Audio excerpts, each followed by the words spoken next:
Bonjour, nous sommes aujourd'hui ici à Marcinelle, au bois du Casier, le symbole de l'exploitation de la classe ouvrière, mais aussi de la dignité des travailleurs. Pourquoi? Parce que je vous propose une rencontre avec le philosophe français, normand, Michel Onfray, très connu, qui a lui-même écrit beaucoup sur la classe ouvrière, qui est issu d'un milieu modeste, comme il l'expliquera dans la rencontre que j'ai pu avoir avec lui. Michel Onfray, c'est un philosophe très connu, il est l'auteur de nombreux livres, en particulier d'un livre sur Freud qui a connu une certaine polémique. Il est aussi l'auteur d'une contre-histoire de la philosophie, une histoire alternative, je dirais, de la philosophie universitaire. C'est un penseur très engagé, c'est un penseur athée, matérialiste, hédoniste, dont le dernier livre symbolise bien d'ailleurs l'approche, tant sur le plan politique que sur le plan esthétique, psychologique. C'est quelqu'un d'assez passionnant, un grand écrivain, et je vous propose maintenant de passer un moment en sa compagnie.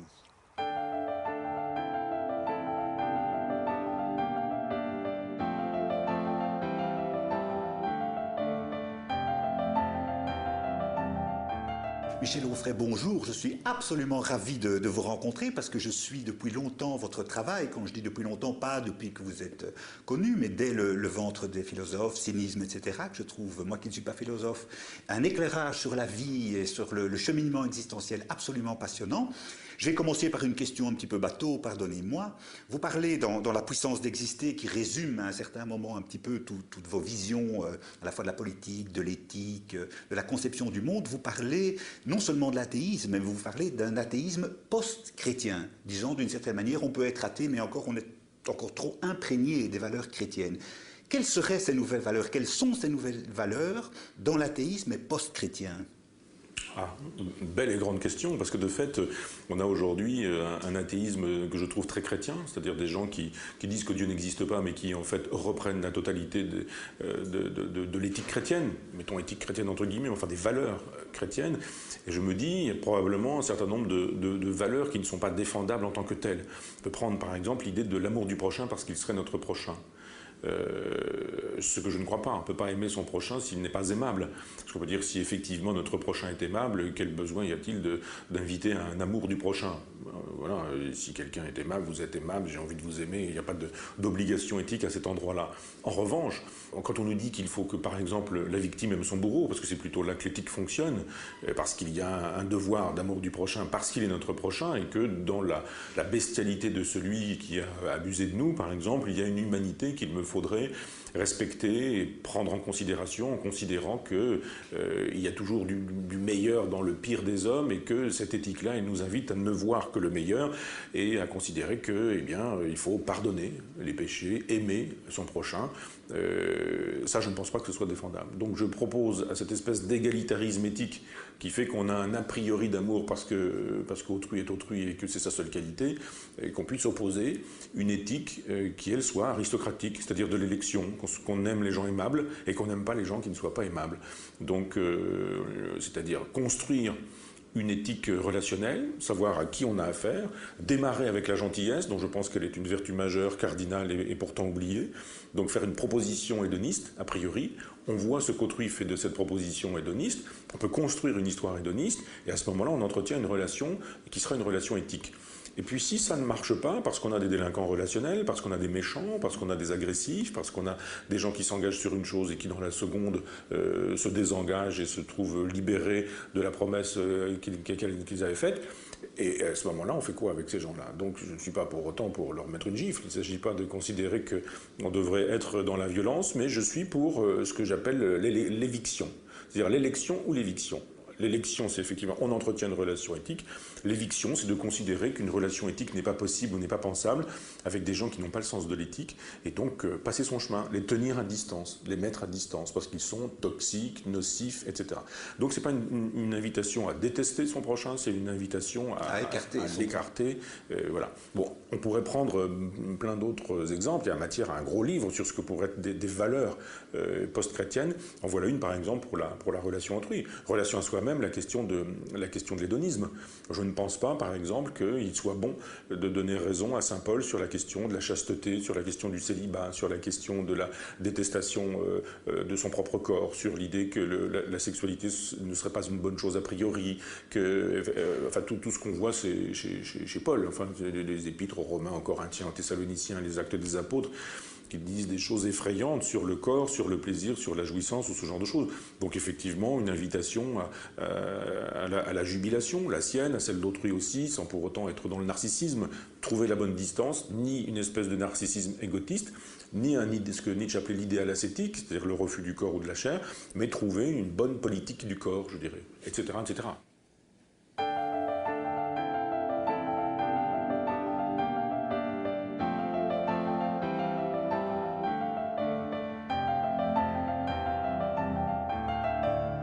Aujourd'hui, je pense qu'on vit une époque historique. La planète est confrontée à des impasses écologiques, économiques, financières, sociales. Jamais les inégalités n'ont été aussi douloureuses pour une partie de la population mondiale. Qu'un changement aujourd'hui, ce n'est pas une forme de fin de l'Occident et l'avènement progressif d'une société post-occidentale, post-industrielle, voire post-matérialiste?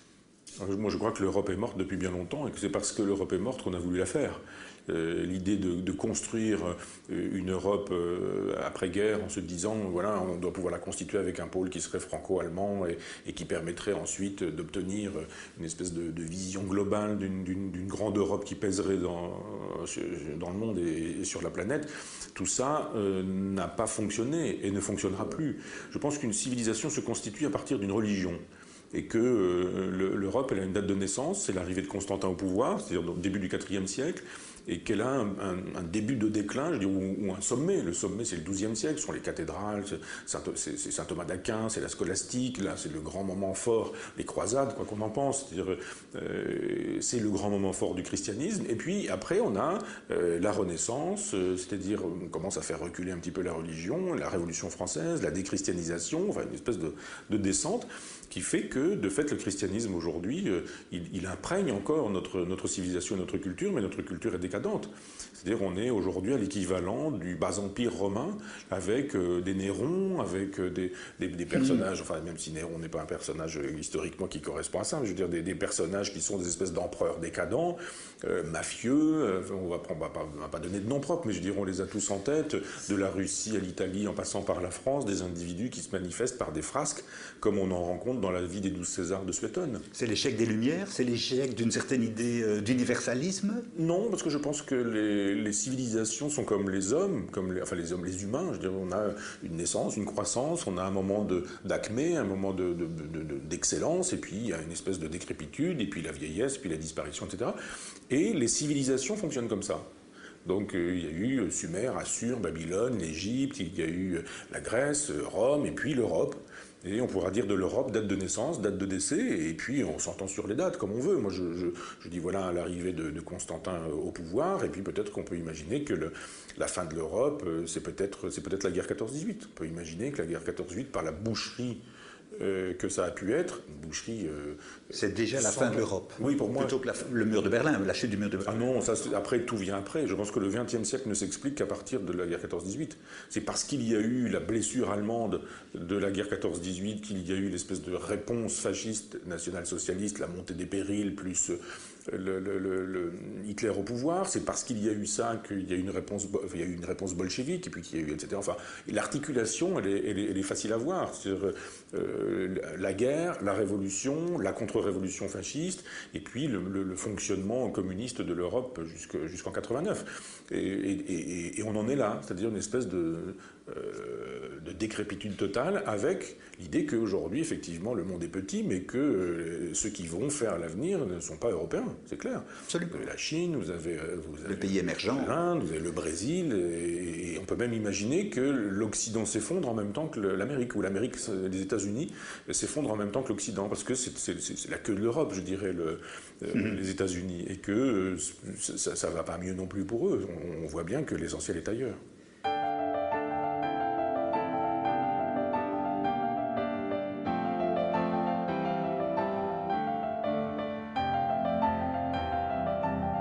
Vous avez écrit il y a quelques années un très beau livre, Politique du rebelle.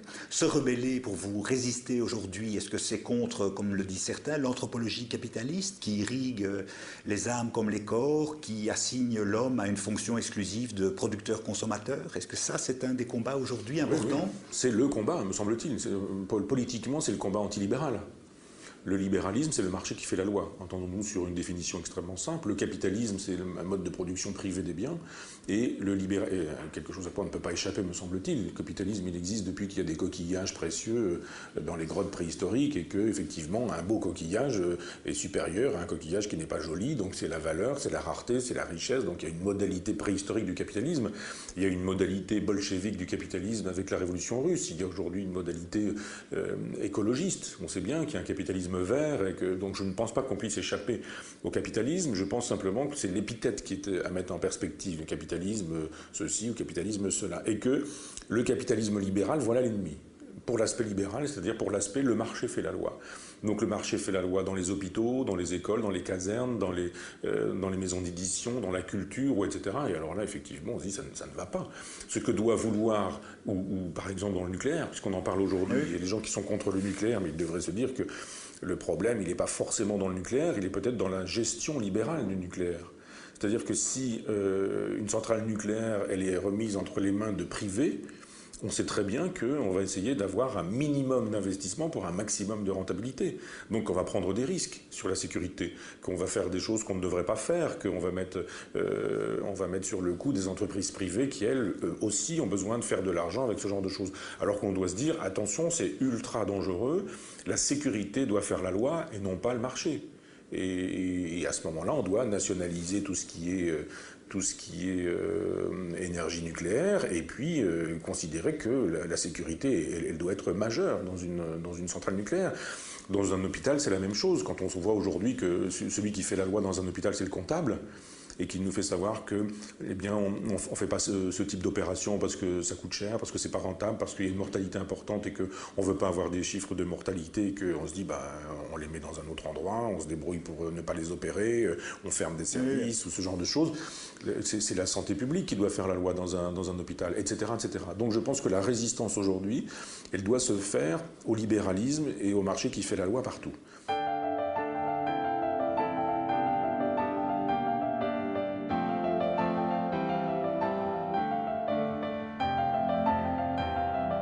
Dans La pensée de midi, votre très beau livre sous-titré Archéologie d'une gauche libertaire, vous avez une très belle formule en disant « Je me refuse à choisir entre Sartre et Aron, je choisis Camus ». En quoi est-ce qu'Albert Camus et d'autres éventuellement peuvent nous aider à concevoir, à penser cette résistance, cette rébellion? Il y a une historiographie dominante en matière de philosophie, c'est une historiographie idéaliste, spiritualiste, et puis il y en a une autre qui est l'idéologie marxiste qui fait encore la loi. C'est-à-dire qu'on pense aujourd'hui Camus à partir de Sartre. Et Sartre comme le bolchevique emblématique qui n'a cessé d'être. Et aujourd'hui, il y a un nombre de lieux communs qui sont ressassés sur Camus, du philosophe pour classe terminale au littéraire, etc., qui sont des lieux communs sartriens, bolcheviques, et qui font l'économie de la lecture de Camus. Les gens connaissent Camus, mais ils ne l'ont pas lu. Et les gens qui ont lu Camus ont éventuellement lu L'Homme révolté, le mythe de Sisyphe ou quelques romans, mais ils ont rarement lu ses interventions dans la presse. Et la politique de Camus, elle se trouve explosée. Elle est large, elle n'est pas exclusivement sur la guerre d'Algérie. Ah non, elle est extrêmement large. C'est-à-dire ça va de misère en Kabylie dans les années 30 jusqu'au soutien d'anarchistes peu de temps avant sa mort, puisqu'il écrivait un texte pour une revue anarchiste d'Amérique du Sud, en passant par un certain nombre de soutiens. Il a critiqué la Chine, il a critiqué les pays de l'Est, il a défendu le fédéralisme, il a défendu l'Europe, la fin des nations. Il y a une prise de position politique. Il a parlé du pacifisme, de Gandhi. Il a défendu la cause des objecteurs de conscience. Enfin, c'est considérable critiquer le nucléaire. Simplement, comme il n'a pas fait un livre sur ce sujet-là, comme il n'y a pas un livre qui serait la politique de Camus, on n'en parle pas et on ne connaît pas. Et même quand on a lu L'Homme révolté, on l'a lu avec en tête la polémique avec les temps modernes, avec Jean-Paul Sartre, et on se dit, la critique du communisme, il est donc anticommuniste, un anticommuniste est un chien, ou c'est donc un type de droite, etc. En oubliant que la conclusion de ce livre fait l'éloge de l'anarcho-syndicalisme. on oublie que dans l'homme révolté, la positivité de l'homme révolté, il y a la part critique bien sûr, mais la part positive, c'est l'éloge de l'anarcho-syndicalisme.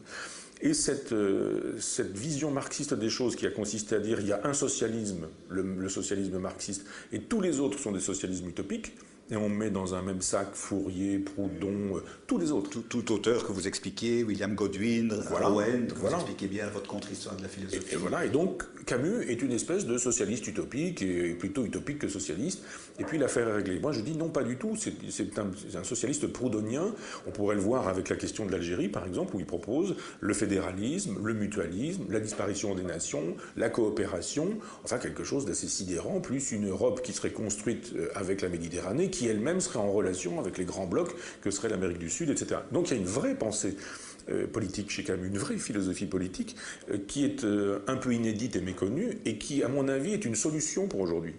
Je pense que les gens qui disent on a essayé le communisme, on a le libéralisme et rien de tout ça nous va, ben, j'ai envie de leur dire essayez un socialisme libertaire et vous verrez que parfois on peut faire la révolution sans prendre le pouvoir, qu'il y a la possibilité aujourd'hui de résister, de se rebeller, de faire tomber des choses sans qu'on ait pu croire qu'un jour elles puissent tomber. Regardez la Tunisie, l'Égypte, etc. Qui aurait pu dire que et cette invitation libertaire à dire au peuple ne consentez plus à la domination sur laquelle, enfin, qui est la vôtre, et puis quand vous serez, enfin la belle phrase de la Boétie, hein, soyez résolus de ne plus servir et vous voilà libre, et quand vous serez convaincu que le pouvoir n'existe que parce que vous y consentez, n'y consentez plus, vous verrez, il n'y aura plus de pouvoir, et bien on voit que ça marche.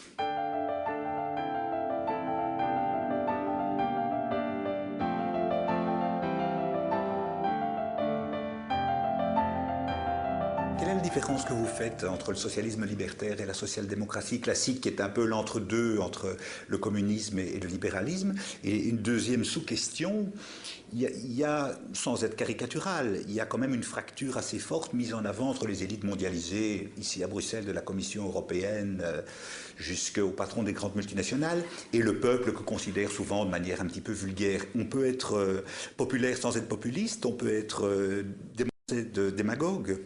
Ah oui, oui, absolument. Alors, votre première question est une très belle question, qui plus est sur Camus, puisque c'est vraiment l'espèce de lieu commun sur Camus aujourd'hui. Quand vous prenez la biographie de Lautmann et quand vous prenez la biographie de Todd, qui se contente souvent de la reprendre avec l'idéologie dominante, c'est Camus social-démocrate. On oublie simplement qu'il y a chez lui une éthique de conviction et une éthique de responsabilité. L'éthique de conviction, elle est libertaire. L'éthique de responsabilité, elle est très concrète. C'est on vote pour qui ? Est-ce qu'on vote d'abord et la réponse est oui, bien sûr. Camus dit c'est ridicule de refuser de voter parce qu'on serait anarchiste. Évidemment, c'est pas parfait d'avoir celui-ci plutôt que celui-là, mais c'est sûrement mieux d'avoir celui-ci plutôt que celui-là. Donc on vote, donc on s'engage. Donc effectivement, sur la question de l'Algérie, il a fait l'éloge de Mendès France en disant qu'il voterait Mendès France. Et ça suffit pour qu'on puisse dire il est un social-démocrate. Un social-démocrate est quelqu'un qui dit que le capitalisme est indépassable, que sa formule libérale est nécessaire et que finalement le réformisme suffira bien. Alors après, on pourrait dire, mais c'est dans la dose de réformisme qu'on voit la différence entre le social-libéral, enfin le socio-libéral ou le socio-démocrate, et puis le libertaire.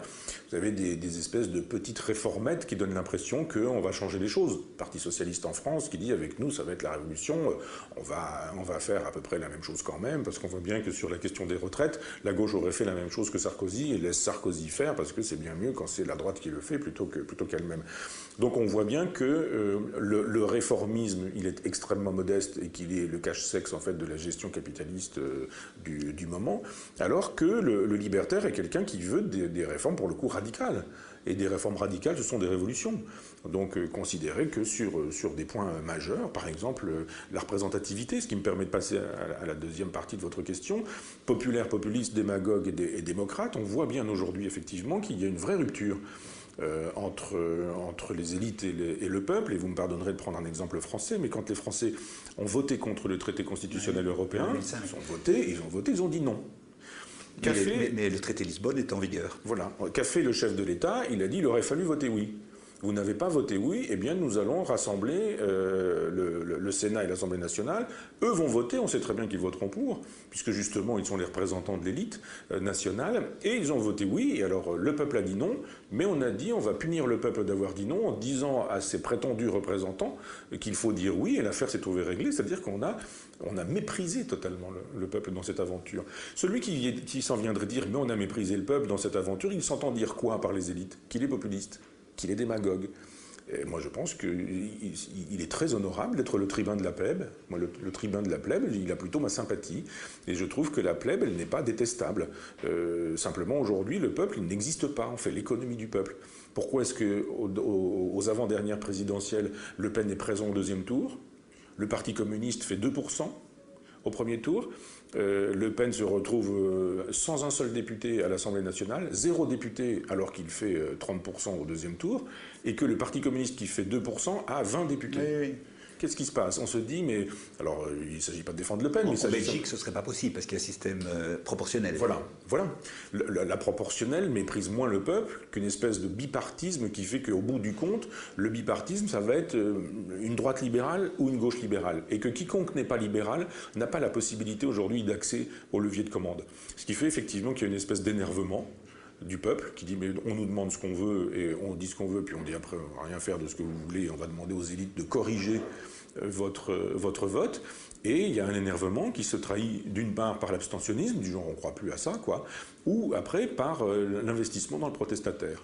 Et effectivement, quand on a un protestataire comme Marine Le Pen qui, elle, subvertit totalement le discours de son père et qui se met à défendre l'État, les fonctionnaires, la laïcité qui défend les retraites, qui défend l'école. Et alors là, on se dit, mais c'est un discours que la gauche aurait dû défendre et ne défend plus depuis très longtemps. La nation.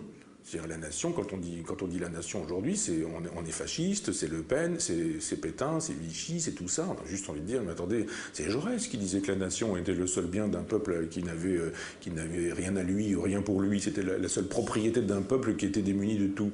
Est-ce que Jaurès aurait voté Marine Le Pen? Qu'est-ce que ça veut dire? Donc je pense aujourd'hui que le mépris du peuple, moi j'en viens du peuple. Mon père était ouvrier agricole, ma mère femme de ménage, mon frère travaille à l'entretien du matériel dans une carrière, sa femme est cantinière, donc je le connais le peuple. Je sais les difficultés qu'il a à vivre, je sais qu'il ne peut pas aller au cinéma, aller au restaurant, emmener ses enfants en vacances, parce que c'est pas possible, parce qu'ils travaillent beaucoup quand ils ont du travail, quand ils ont en plus de ça d'avoir de la chance de travailler. Beaucoup, ils sont mal payés et ils se disent mais nos représentants ne nous représentent pas. On n'a personne pour parler à notre place, pour dire on a le souci des pauvres, des misérables. On dit ouais, enfin bon, on a toujours le souci des sans-papiers, des immigrés, c'est bien, il y a toujours des artistes, des comiques, des acteurs qui défendent les cas des sans-papiers, etc. Mais le prolétariat, il existe encore, le prolétariat, quoi qu'on dise. On dit oui, mais ça c'est le sous-prolétariat. Mais bien sûr qu'il faut aussi défendre le sous-prolétariat et qu'il n'est pas question d'oublier les sans-papiers, les immigrés. Évidemment qu'il ne faut pas oublier cette partie-là du prolétariat. Mais l'autre partie du prolétariat, plus personne ne parle d'elle. On dit mais non, elle n'existe plus, cette classe sociale. Il n'y a plus de prolétariat. C'est pas vrai, il n'y a plus d'usines. Mais c'est pas parce qu'il n'y a plus d'usines qu'il n'y a plus de prolétariat. Tous ces jeunes qui sont surdiplômés, qui s'en vont faire des stages dans des endroits où on ne les paie pas, où éventuellement ils sont obligés de payer pour faire des stages, ils font partie du prolétariat. On n'en parle jamais de cela.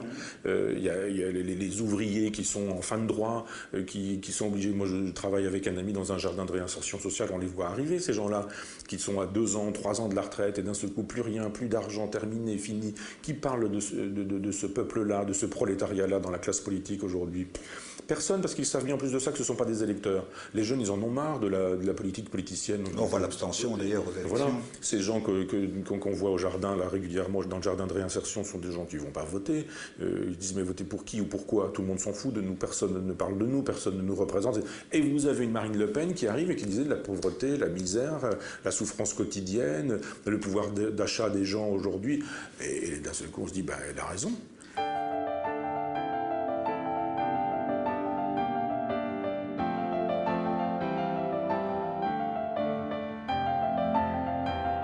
Henri Bergson disait il faut sortir la philosophie de l'école pour la mettre dans la vie.